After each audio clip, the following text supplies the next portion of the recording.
Hey guys, back with another rapid game on Lichess against ktkinma 2220. I'm not going to allow e5, so I'm going to go d4.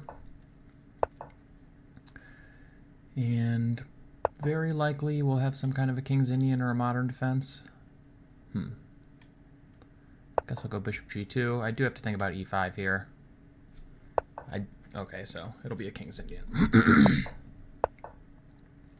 And I'll go with this Georg Meier b3 again. Try and redeem myself for my crappy play last time.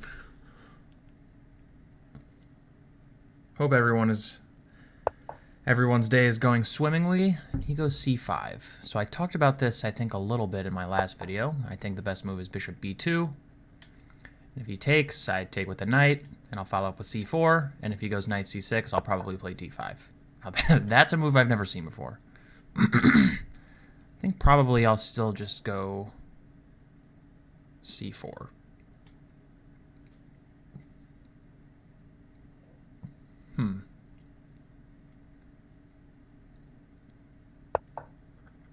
Should be okay for me. If he goes knight c6, I do have to decide whether or not I want to go e3. I can play queen d2 also and unpin the bishop and get ready for d5. That's an option. The only thing I don't like about queen d2 is he can take a bunch of times, and after my queen takes on d4, I will have lost a tempo having played queen d2 and then queen takes d4. And e3 does kind of look natural to me anyway. I can take on d4 with the bishop, and yeah, I'm going to play e3. The problem with playing knight d7 is that this is not actually a good square for your knight at all. It's hampered by your own pawns, and, of course, if you go back, then you've lost two moves, and b6 is not a more active square. Again, it doesn't really have anywhere to go, so black will have some problems to solve based around this knight on e5. I think I can just go knight c3 here. Yeah. So I'll go knight c3, and now maybe d5 is in the air now that I'm unpinned, and okay, so he's going to take. I'll take back. At first glance, this seems rather pleasant for white. So black has just had to concede a small space disadvantage, and he's played knight f6 to d7 back to f6. Which I'm not super optimistic about. Now d5 is sort of calling my name, because if he has to go knight e5, then he's accepting these ugly doubled pawns. The only question is if I'd rather go something like rook c1. Lining up the rook with the queen and intending knight d5, knight takes d5, c takes d5, winning a piece with this pin. So if rook c1, maybe like a6 just as a move, knight d5, you can really just play queen d8 though.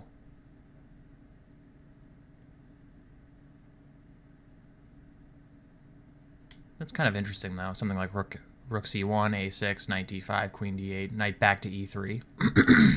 I like the knight on e3. It opens my bishop back up. But,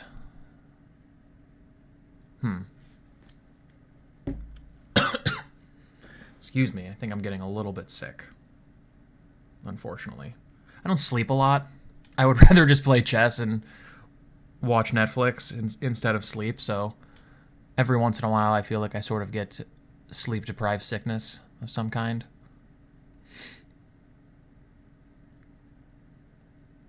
I'm not necessarily certain I know how to evaluate the positions after d5 all that well.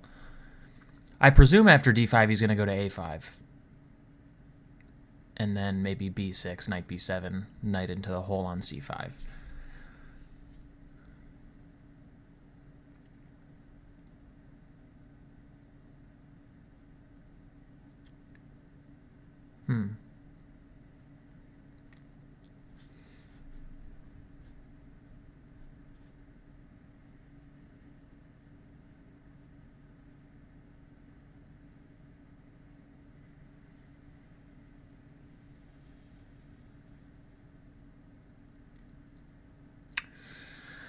Instinctively, this feels like the move I should play. I'm just not sure about a real continuation. So something like maybe d5, knight a5, knight d4, or I can go d5, knight a5, knight b5, attack the queen, and then put this knight on d4. I mean, I can also just try and gang up on this weak e7 pawn. That's a plan as well.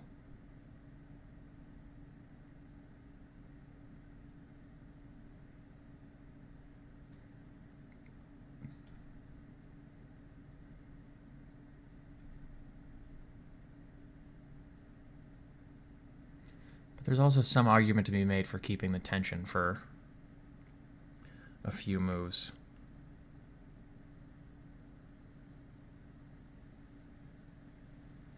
I wonder. As usual, I'm going into an irritatingly long think. Perhaps slightly too early in the game, but this seems like kind of a critical moment. I have to decide whether or not I want to change the pawn structure, and usually times when you decide to change the pawn structure, it's kind of important to get it right. Just simply not 100% sure.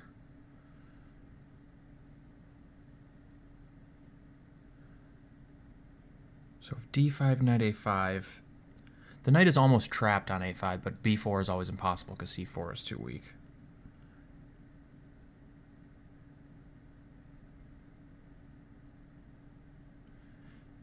Instinctively, this just feels pleasant to me, so I'm going to play it, and I'm going to decide how I'm going to follow up in a second.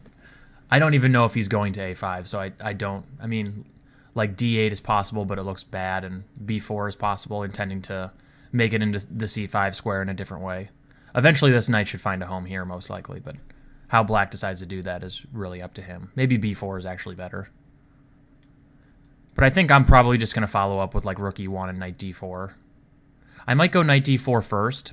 One thing about this kind of structure is that once I put the knight on d4, black's bishop doesn't have a super great home. It can go to d7, and d7's a safe square. Maybe it's a reasonable square, but with the knight on d4, black is reluctant to put it on f5, and with the knight not on f3... Oh, interesting. I did not think this was just positionally at all playable, but maybe I'm wrong on that. I kind of just feel like I should take it, but... The problem is, like, c5 is going to come very quickly, and then... Like, I'm wondering about knight b5 here. He has to still protect this e-pawn, so queen b8 is forced, I think. And then maybe just c5. And that seems extremely uncomfortable for black. So I'm going to play that without thinking much about it. Yeah, queen b8, and now c5. So I'm deflecting the queen away from protecting the c5 square and getting this queenside majority rolling. Now, is rook d8 an issue? Do I want to play rook e1 first? Or queen e2 first? Queen e2, knight d7, I presume. And then I can't play c5 anymore. So maybe I want to play c5 right now, such that if he goes knight d7 or something, I can protect it with rook c1. If I go c5, a6... Just knight c3 I think is fine. But actually maybe I can go to a3 and then c4. That might be even better. So I'm going to do this. Black has to be really very kind of terrified about c6. So okay, so he's doing that. I think I will go to a3 though. I like this a lot. My knight coming to c4. c4 is just an extremely good square now, especially because he's weak in b6, and e5 is already loose, so... Yeah, that's a logical move. At least black gains a tempo here to finish his development. Is d2 or c2 better? d3 is possible, but at the very least he can go back or possibly push the pawn, so I'm not super excited about that square. I don't see any particular reason to go to e... Well, maybe e1. It does attack this pawn. Queen e1, knight d7, I presume. Rook c1. That looks pretty good for me. But e1 just seems like kind of a stupid square. I'm not sure that's totally necessary.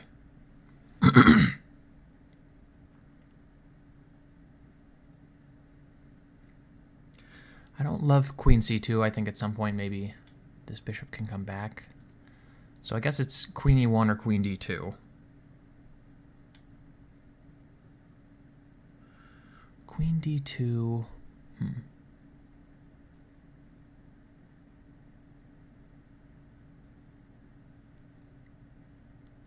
not sure there's much difference.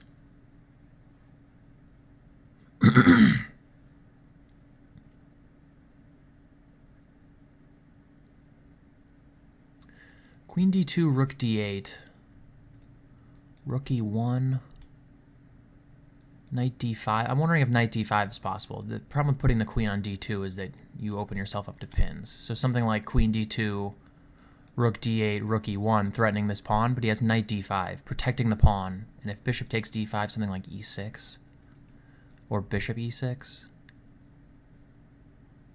or bishop f3, all 47 different ways of getting up on this pin piece. I'm not sure I love that.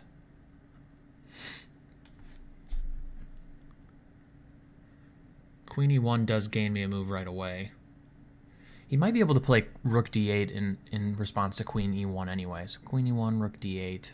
No, I guess I have bishop e5 in that case. So that should be fine.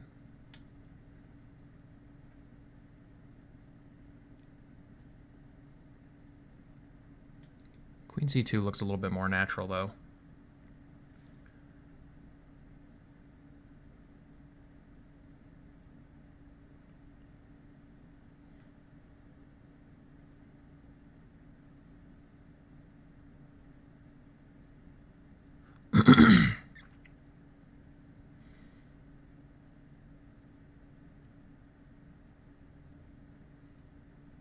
If I go queen c2, though, rook d8, I don't have a great way to protect this d-pawn because rook a to d1 is impossible.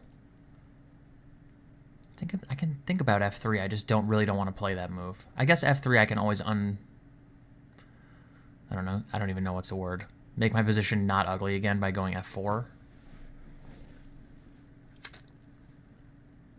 I'm going to go... I don't want to play this move. It just looks stupid. But I feel like it's kind of a logical move, actually.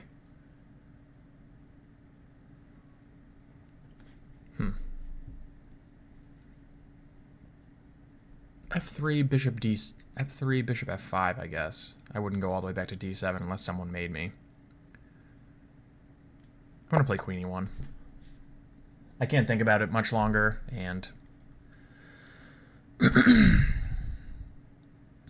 move looks interesting. Just attacking the E-pawn. Maybe next move I'll go H3.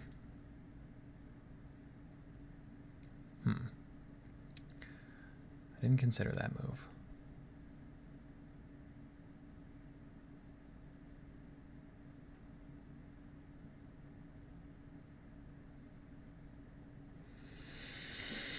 Kind of just want to go knight c4 and get on with it.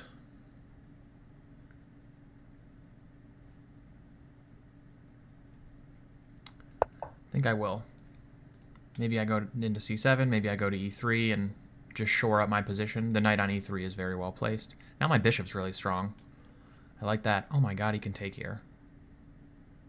I guess I can take here. Jeez, I'm dumb. That'll be something we have to look at after the game. That was insanely stupid.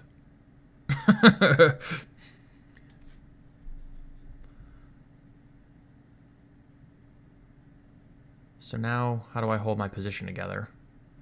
The d-pawn is hanging and the c-pawn is hanging. What the heck happened?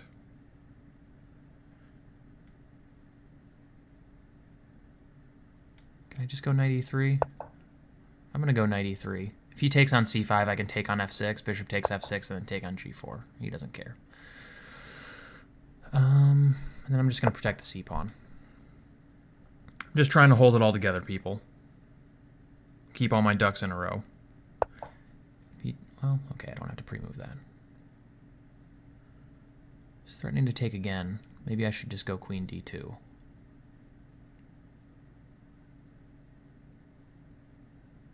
This didn't go as well as I planned. Maybe I can take on f3. E takes, and then queen d1 instead. That also makes a lot of sense. Yeah, I'm going to do that. I don't see how he protects the f-pawn. So it's convenient that, you know, this geometry exists, so when I take on f3, I'm still protecting this thing. And then I'll be ready to follow up with rook f to d1. So maybe this is still just very good for me. I don't necessarily see a great way for him to gain counterplay. The only issue, of course, is that I have 3 minutes and 45 seconds left on move 22. I could deal with having a little bit more time. But I've been here before.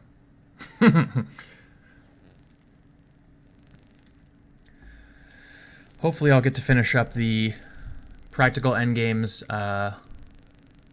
extra rook pawn series up tonight with the number 3, covering when the attacker also has the active rook instead of the passive rook. That series is quite easy and it should be pretty short. I might only have 2 or 3 examples.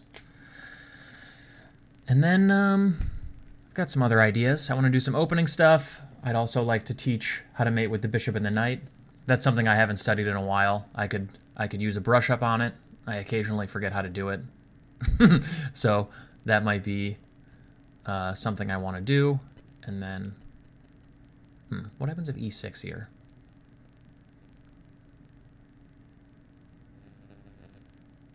d6, queen c6 is the idea, protecting f3.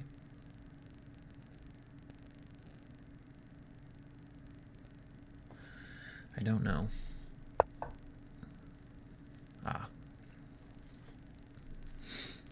It's going for the cheapo. So if I take on f3, well, of course my bishop is hanging, but if I take here, king takes, and then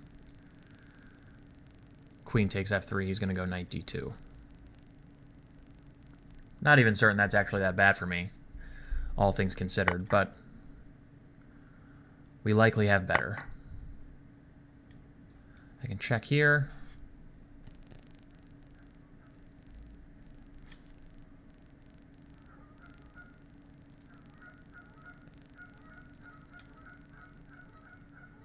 I can also think about d6. d6, e takes d6, then queen d4, attacking the knight, and if knight back to f6, knight d5 attacks the pinned knight and the queen at the same time. That is pretty naughty. So if here, oops, forgot to turn off my work email. Don't tell anyone I'm playing at work. I'm working from home, taking a small break. So if d6, is d6 just totally crushing or what? d6, queen c6 is possible, I guess. But then maybe just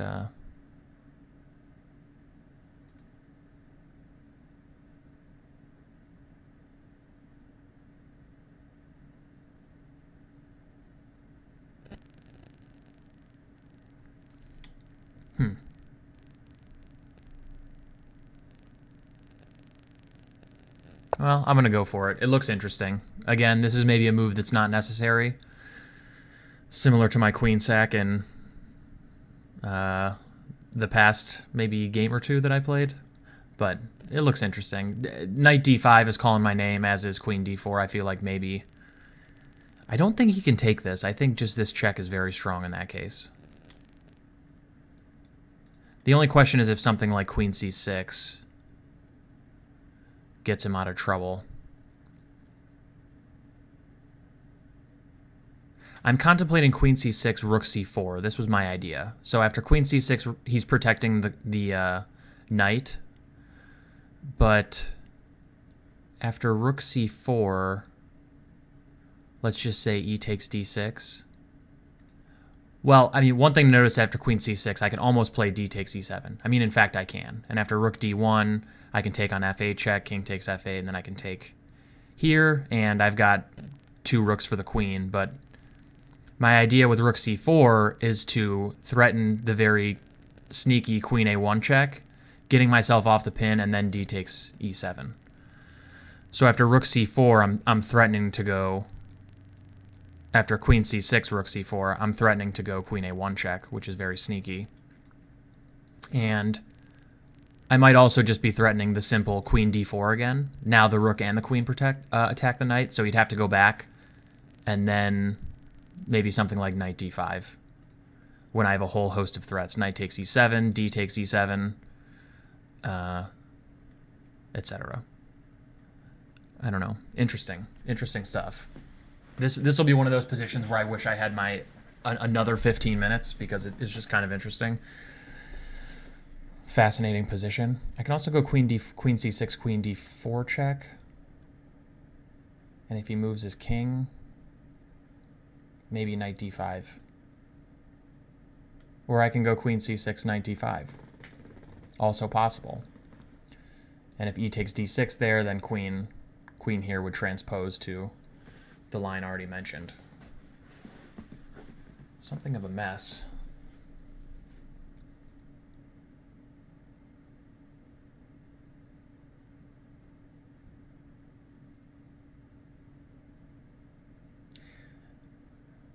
Queen d7 instead. Similar, maybe just knight d5. Looks pretty tempting.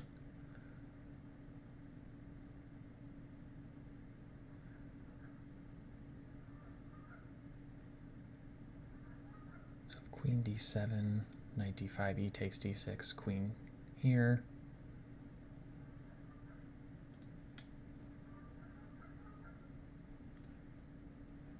Oh, he also has this cheapo. That's kind of irritating.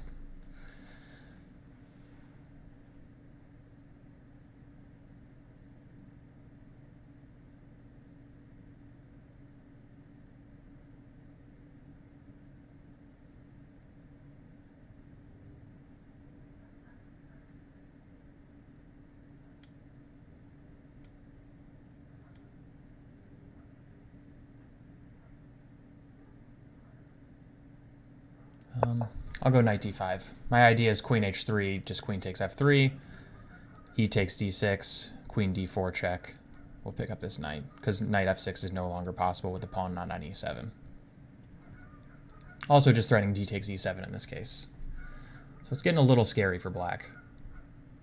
At some point I might just take on f3 and allow knight d2. Well, in this case I'm now threatening to take on f3, and if knight... take on f3, if knight d2, queen c3 check, and picking up the knight.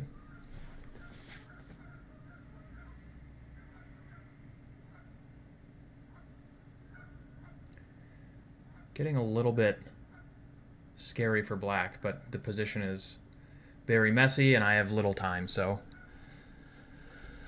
this one's going to come down to the wire, most likely.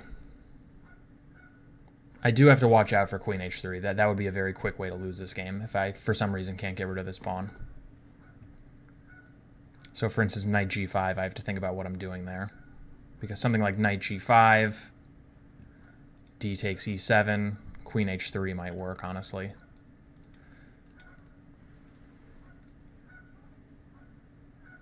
Knight g5.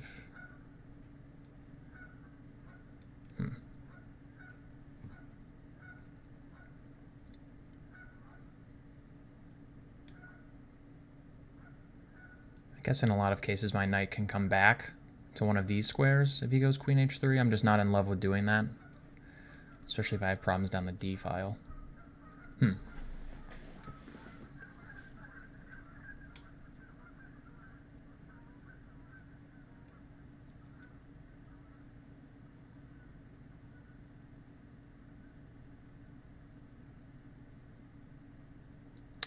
This is not a position I would have thought I would have gotten after 6b3. Not a typical structure or type of game, honestly, but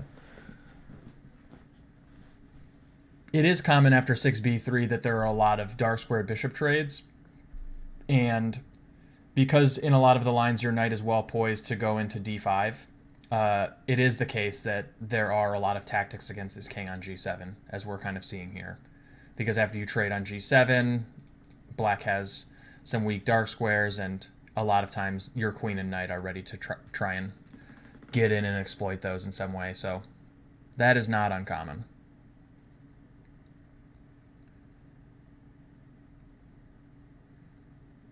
Yeah, this is one of those positions where I can just get in a lot of trouble with my time because there are so many options for both sides. Like queen d4, rook c4, rook e1, d takes e7, knight takes e7, knight b6. Yeah, they're just queen f3. There are just so many options here for both sides. ktkinma is objectively probably in trouble, but I wish I had his 5 minutes here to think about what the best response is. He can try and, even though he's probably near losing, he can try and make it as tricky as possible for me in time trouble, which would be annoying. That is for sure. I wonder where black went wrong, objectively. I just don't know. e5. Yeah, that might be a good move, actually.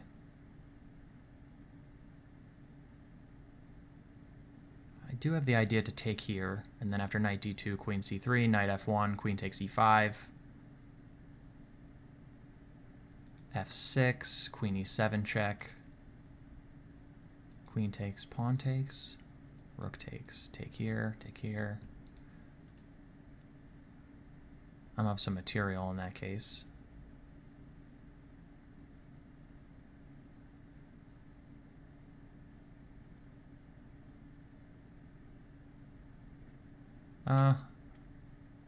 This probably isn't the best move objectively, but I'm going to go for it.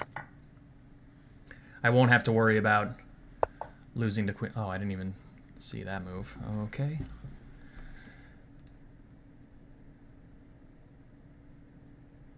I'm going to go rook e1. I might even just sack on e4. I'll have a lot of compensation for the material, and yeah.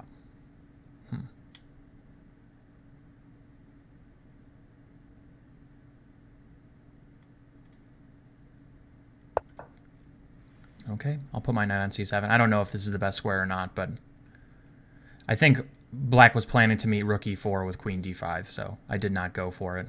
I also have problems now with the f2 pawn if I want to play rook f2. So that's a pretty good knight. Not going to lie about that.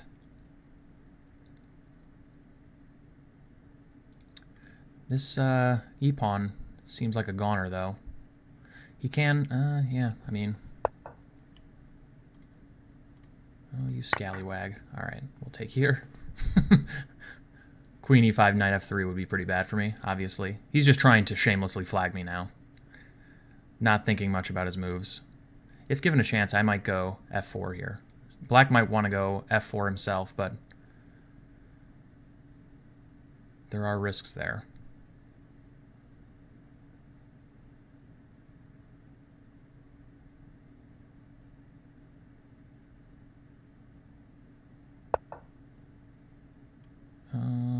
Check.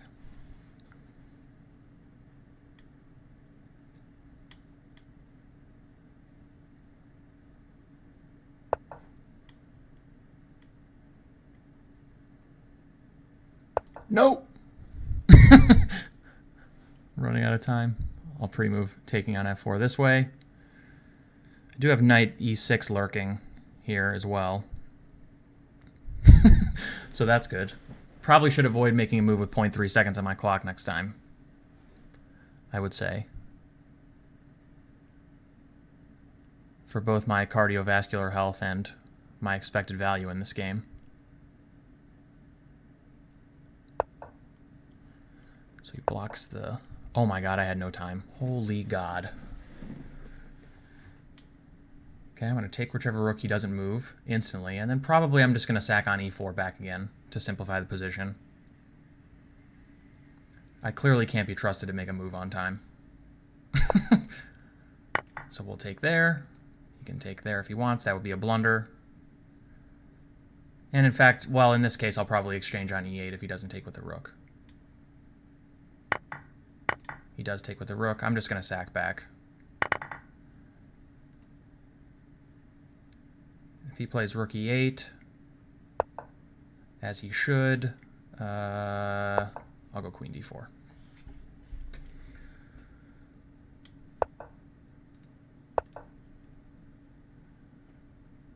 I don't know what I'm doing at this point. Oh, that hangs a2. But that's okay. If he takes a2, I can play queen f6 check. I'm just going to try and make another passed pawn here and call it a day. I'm not moving my queen away from the square for now, just because I'll find queen e4 to be queen e3 rather to be kind of annoying. So he's trying to jack up my king side, which is not a bad strategy. Oh, he wants to go for cheap g2 mate ideas. Okay, well, I'm not going to allow that. Now he's just lost. Yeah, I don't even care. You can check me one time. You can go to h1. I'll just move my king. Oh, you scumbag. If he goes rook g2, I'll just take it. Yeah. Then go to f2, and he's losing. I'm going to make 2 queens to rub it in. Because he's trying to flag me. Yeah, okay, there we go. So that was quite the game. Let's take a look at that one. Whew. Take a breather, Tony. All right. So, yeah, going for my usual King's Indian jank. It is possible for black to play e5 here, though. Probably... Yeah, I don't know. I can go c4 in response, perhaps. The only thing I have to watch out for is whether or not this is any good. But probably just here is okay for white. I can also think about taking it, but a lot of people who are playing e5 are very happy to play this structure with the king on d8. And I'm never really sure how to evaluate them either, so... Yeah, and now, as I said in the last video, after b3, white's, of course, planning to go bishop b2. There are sort of two... This is kind of a major branching point, and there's two real approaches for black. One is to play c5, basically immediately, or to prepare e5 in some way. So c5 is in the game, we'll look at in a second, but black can prepare e5 normally by knight c6 or knight b to d7. So if something like knight c6, bishop b2, black can already play e5. It looks like it hangs a pawn, but after d takes e5, black can exploit this pin with knight g4. And then the Georg Meier plan is to play c4, and after knight takes e5, note that black is threatening knight takes f3 check and bishop b2. White can protect the bishop with queen d2. And after knight takes f3 check, white can take either way. Both ways are interesting.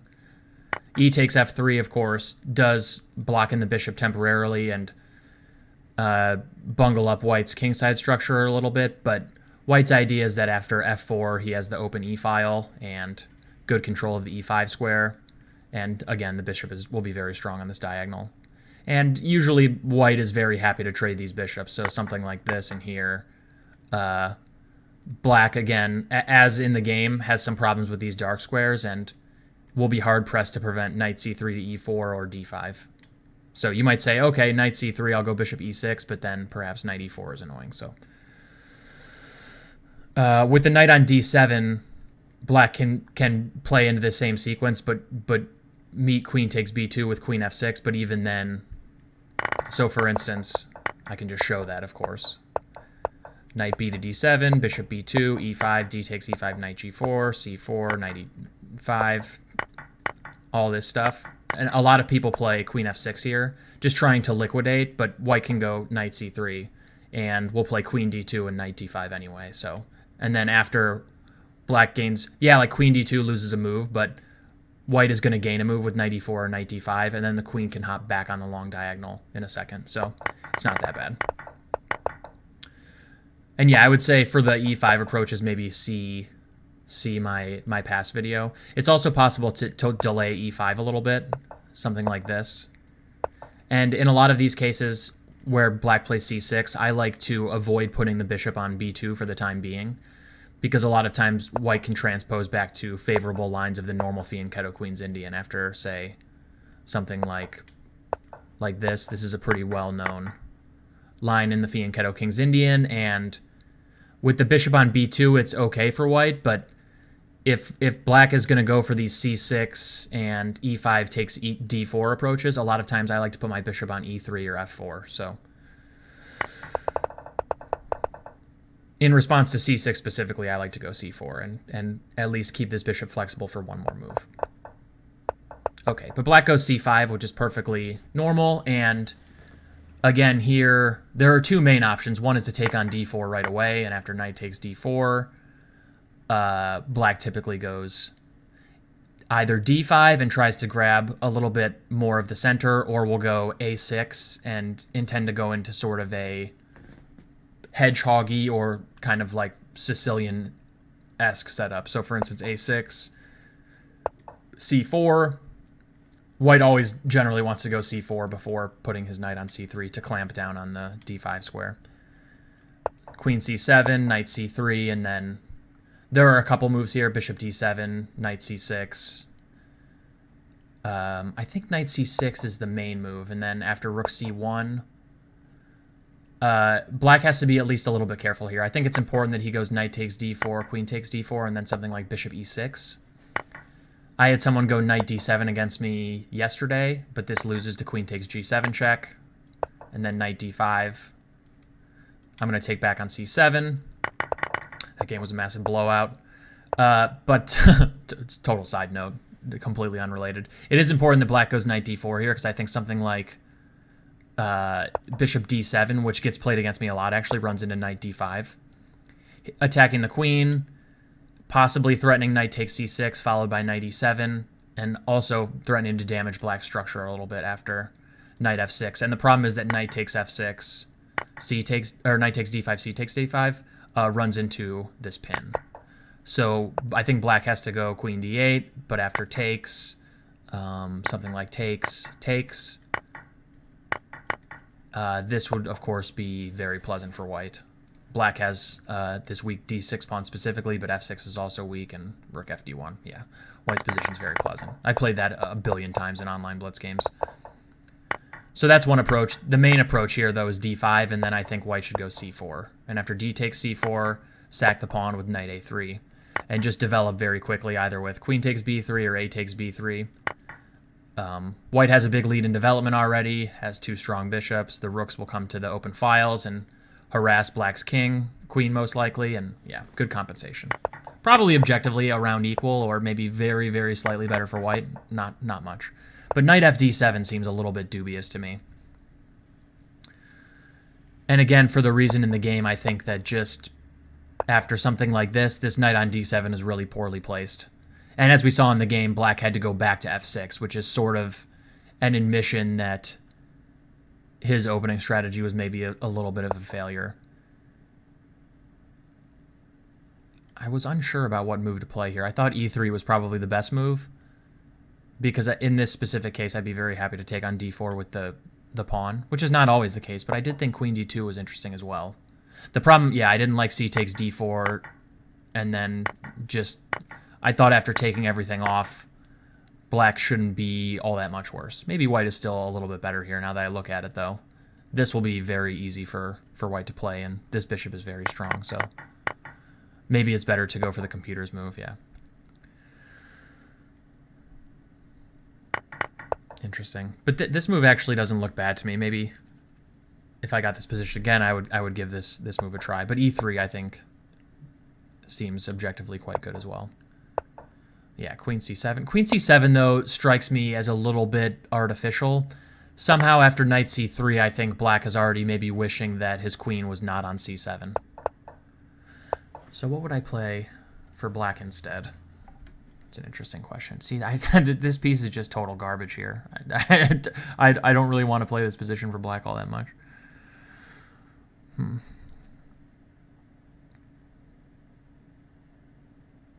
Yeah, I mean, the thing is, I really want to play my knight back to f6, but you've already committed it to d7, so you have to sort of try to make sense of it.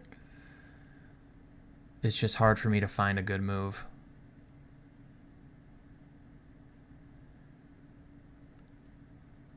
Yeah, I don't even know what I would play here.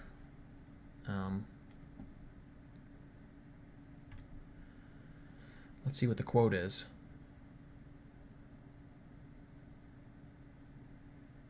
That's a good one. You can't read it, but it's from Vishwanathan Anand, former world champion and veritable chess legend. Yeah, I mean, maybe something like a6 after knight c3, maybe go e6, but intending to go queen c7 without allowing any of this business. But this feels kind of dubious for black to me also. This pawn is just horribly weak. Wouldn't be excited to play this either. Yeah, queen c7. And after takes, probably taking is a concession also. It's likely that black should leave this tension for a long time because d takes c5 is not a beneficial move for white, and probably even black would be relatively happy for white to go e5 because maybe he gets to trade off some pieces and unclog this knight from d7. But taking here leaves white with more space, and again, these knights both don't really have any great positions. And yeah, here's another interesting moment. I was thinking about rook c1 as well. Looked kind of uncomfortable. I was kind of worried about e6. I'm gonna hide this. I didn't play that great apparently, but not terrible either. But d5 just seems so natural. Yeah, rook c1 was. I was also thinking about it.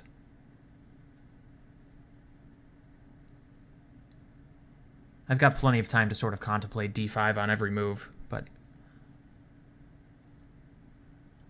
my idea was something like bishop d7 and then like knight d5.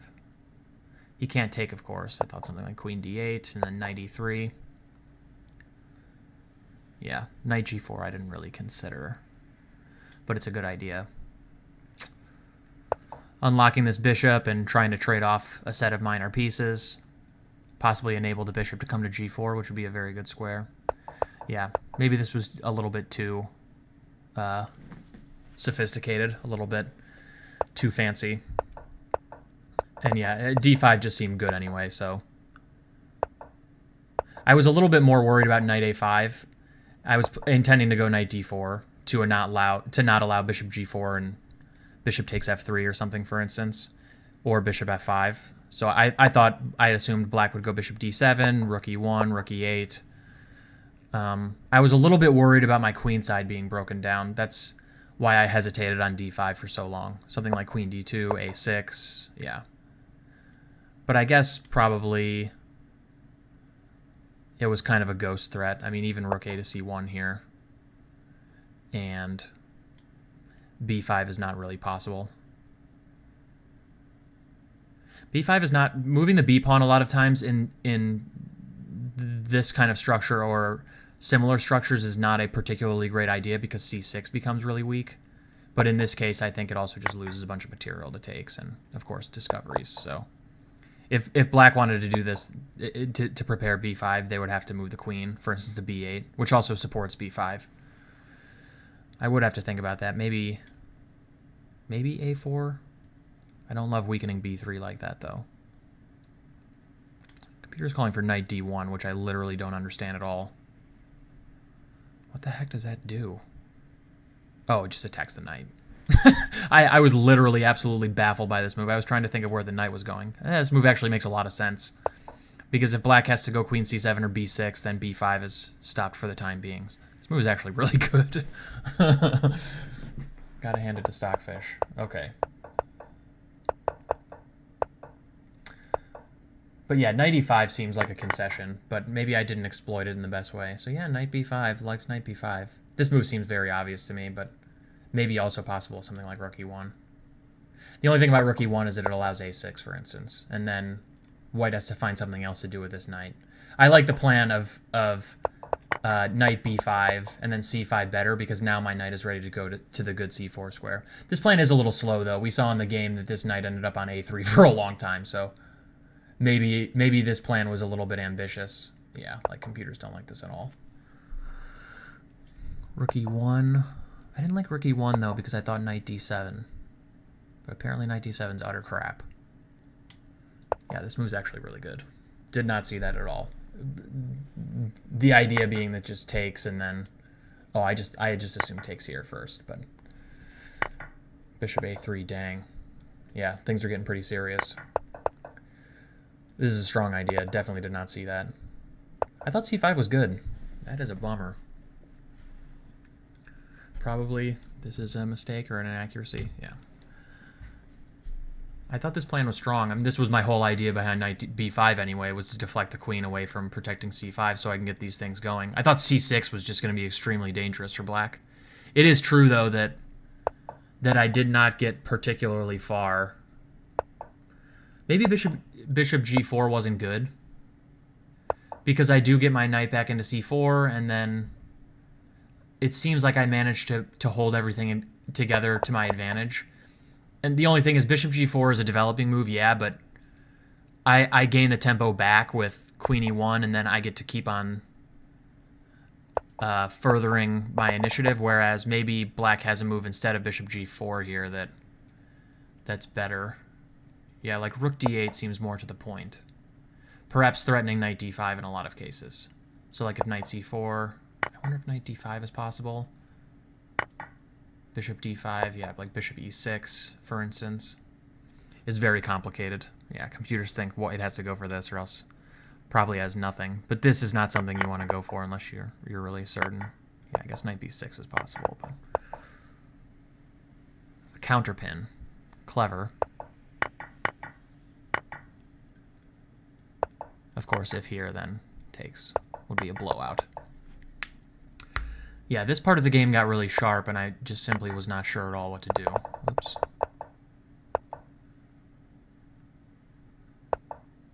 It started getting a little terrifying around here because it was sort of clear that... Well, it was getting a little dicey with my pawns. I didn't see that after e4 my d5 pawn was hanging for a second. So I guess probably it's a little bit risky for black to take this right away. I can take, and then take on e4, and I'm hitting both of these guys. If he moves the knight, then I can take on b7, I'm guessing. Or e7, yeah. So he has to go bishop e6. And then, yeah, this seems pleasant for white. I'm not up any material, but I definitely have the initiative, and black's under a lot of pressure. Like, his pieces are really awkwardly placed, and my pieces are all very active and naturally placed. This rook will come to e1 at some point, and yeah, very harmonious development for black, or for white, rather, so. But maybe, given how the game turned out, black should go for this anyway and just try to suffer after this. I mean, his position is at least mostly solid.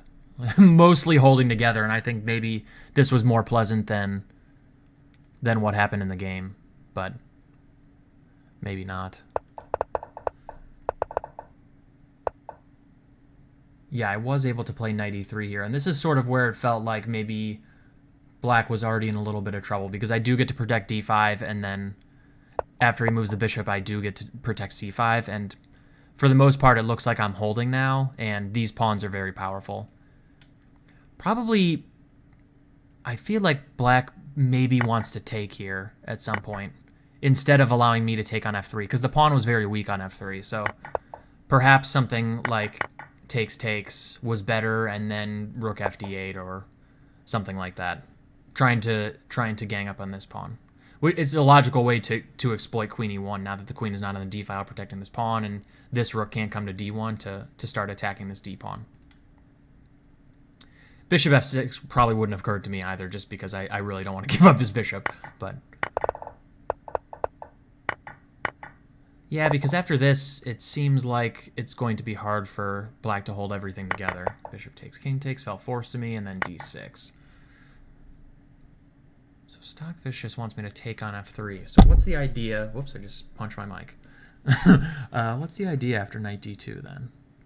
I mean, I think I would have very adequate compensation for the exchange if I just moved my queen somewhere and let him take, and then I took back on f1. I mean, I would be up... How many pawns? I'd be up a pawn, but I'd have these pawns. My knight would be good. Presumably my queen would be well centralized, and yeah, very solid structure. These rooks wouldn't be very active at all yet, so... But I'm wondering if there's something more serious that I'm missing.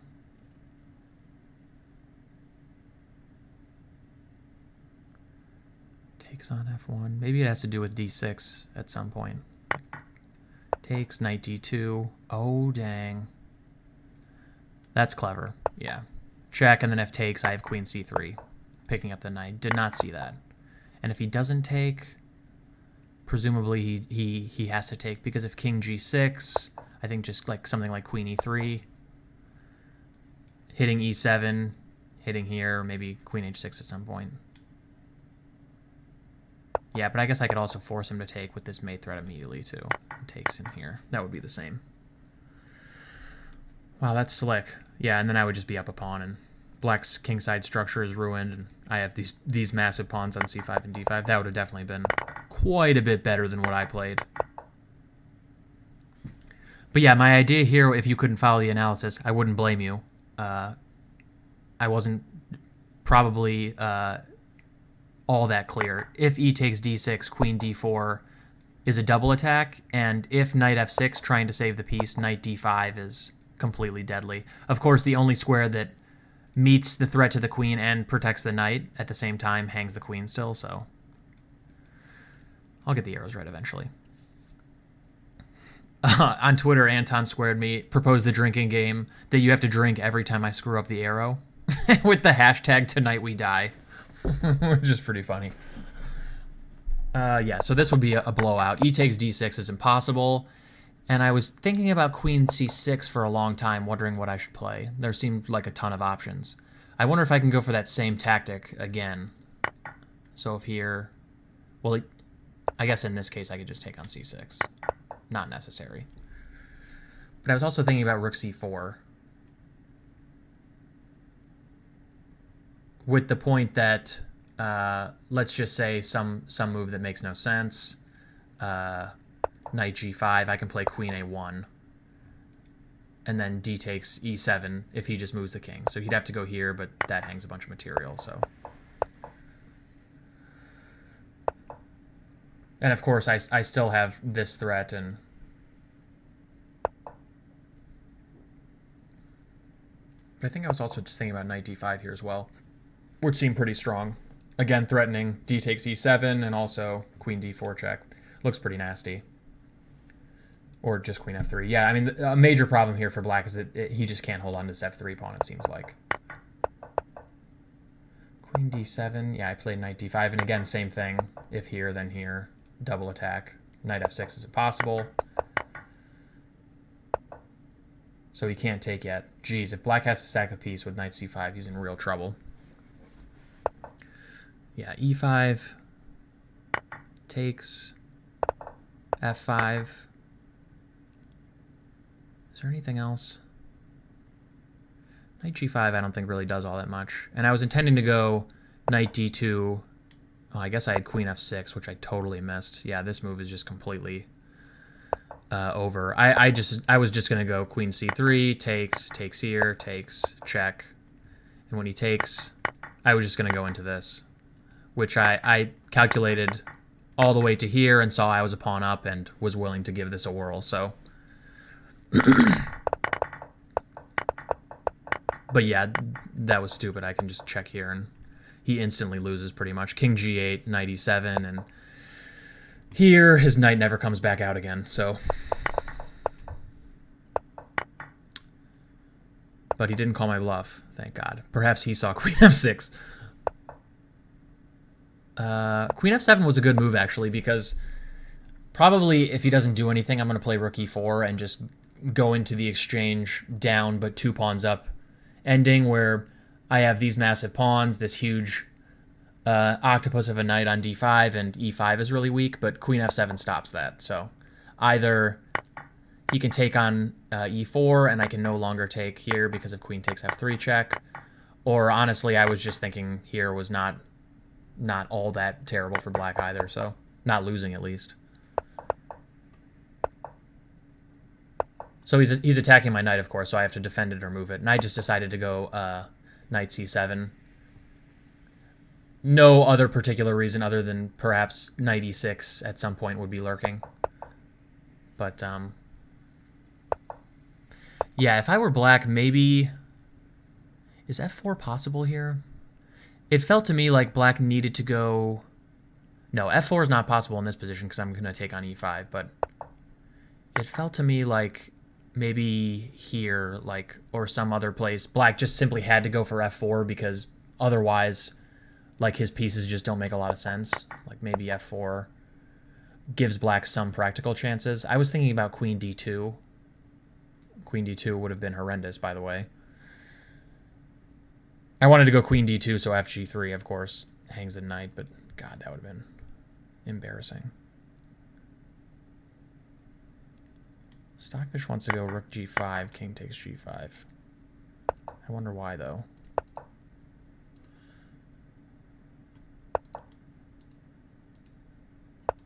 So if here, queen g5 mate is threatened also. That is pretty clever. Yeah, didn't see any of that. Here, again, I can't play rook e4 because f2 is weak, so I had to do something else. But in this position, I feel like I just, yeah, there are no real problems for white anymore. Especially after f4 is just a very practical decision. Not allowing f4, and eventually I'm just going to sack on e4 and get rid of the only thing his position really has going for him. Yeah, and I got to win the exchange back, and then this, while not necessary, you know, I could just simply play this position up an exchange and 2 pawns and be easily winning, but with no time left, I would rather just clarify and get rid of the knight. Yields a position that's relatively easy to win anyway. I'm up 3 pawns, so.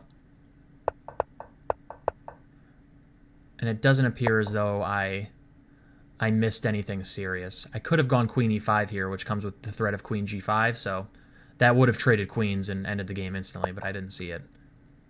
I was really just focused on... I had almost no time left. I was really just focused on getting these pawns going because I knew that would win. And with the queen on d4 and the threat of... With the queen on d4, his queen can't get all that active. Like, he can't do damage on e3. Queen e2 doesn't really do anything. And if it does, I can go back to d2. And also, with the threat of d7, d8 coming, he can't really veer too far away with his rook, like rook e8, d7, and he has to go back. So, black just essentially has no counterplay, so I figured a4, b5, c6 was just going to win in due time, so. And indeed, it does seem that way. Yeah, black was probably smart to put the pawn on h3. That's really his last chance, but even here, there's just nothing. After queen d2, he's forced to essentially trade queens, even if queen a7, just queen a4, f2, and yeah, he's either losing the rook or he has to take, so. But even here, of course, these things are going all the way, so. Yeah, that was pretty much it. I mean, after this, the game is over. I didn't take this. This is probably a slip. I presume he meant to play rook h1, but, and so once I saw the rook swinging over, I just played, you know, king e3 instantly, but it doesn't matter. Yeah, and that was the game. I hope you guys enjoyed it. Stay tuned for some more endgame content, some calculation stuff. And I will catch you guys later. Another victory for Georg Meier's 6b3 line. A little bit more clean than the last game also. See you guys later. Have a good Thursday.